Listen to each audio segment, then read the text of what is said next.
Davi tem 20 filhos, 19 meninos e uma única menina.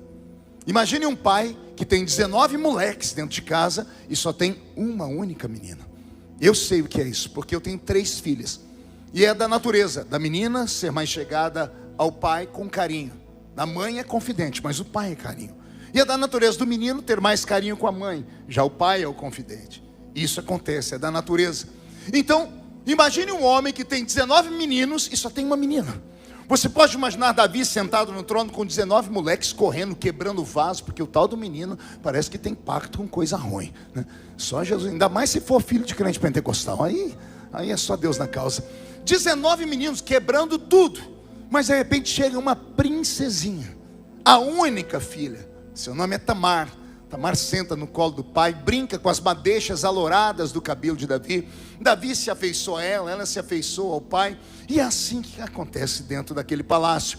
19 meninos, pense num homem que tinha orgulho. Eu tenho 19 filhos, homens, machos. E eu tenho uma filha menina que ela me ama e é apaixonada. No mundo antigo do Oriente Médio, o homem que tinha filhos, ele era muito mais agraciado. Quando ele só tinha filhas mulheres, ele era quase que um pária no meio da sociedade, por causa de uma sociedade machista daquele tempo. Então Davi tinha o contraponto: só tem uma menina, mas ela me ama. E tenho 19 meninos para me honrar. De repente começam os fracassos. Um desses meninos morre. De que forma, pastor? Ele morre logo depois de nascer, alguns meses na frente. É o filho de Batseba com Davi. A Bíblia diz que o menino vai crescendo, belo, saudável, até que de repente, do nada, ele fica doente. Davi é rei, ele tem acesso à medicina. Israel faz divisa com o Egito. Embora a medicina tenha sido criada pelos gregos, foi Hipócrates quem inventou a medicina. Quem aperfeiçoou a medicina são os egípcios. Até os dias de hoje, quando encontra uma múmia, o povo fica todo apavorado. Como é que isso está conservado?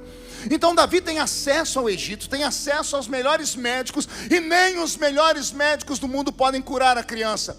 Então Davi percebe que é algo espiritual, e o que é que ele faz? Davi começa um jejum. Foi Davi que inventou esse negócio de campanha de 7 dias. Ele começou e fez 7 dias de jejum para não servir para nada, porque no 7º dia o menino morreu. Davi sabe que a morte desse menino não é normal.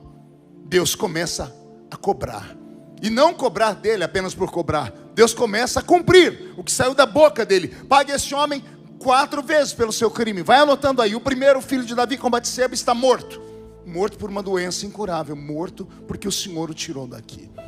Davi já não está bem, sentado no trono, carregando aquele peso sobre ele. Um pai que sepulta um filho tem dores eternas. Eu sepultei o meu filho e eu sei do que eu estou falando. O pai nunca mais é o mesmo. A gente surta. Davi está sentado no trono, imaginando que aquela criança morreu por causa do seu pecado.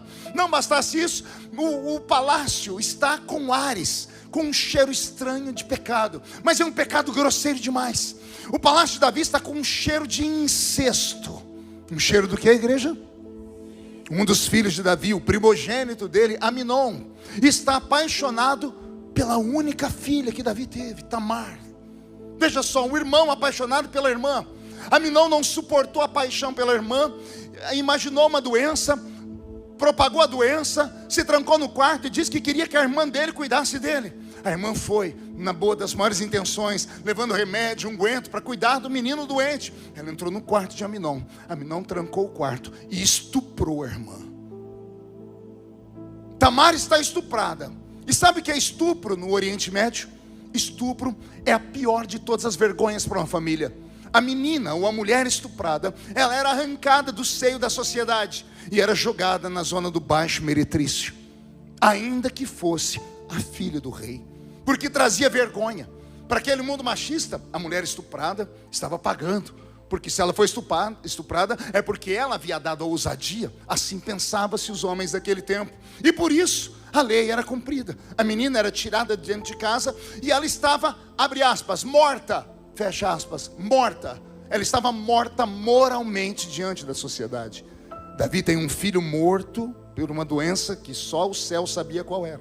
E a única filha, a única que brincava com ele, que dava a ele o carinho, ele está com ela morta moralmente. Vai anotando aí. Agora imagine você, se você tem uma filha e um filho, e o filho estupra a filha, você ficaria quieto? Qual pai, qual mãe aqui repreenderia o seu filho?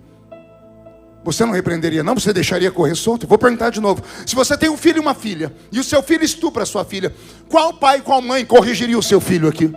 Eu também. Davi não consegue corrigir o filho. Pergunte por quê? Só falo se todo mundo perguntar. Porque ele não tinha moral para isso. O que ele ia dizer para o filho? Você estuprou uma mulher que não era sua. Ele disse, pai, aprendi com o senhor.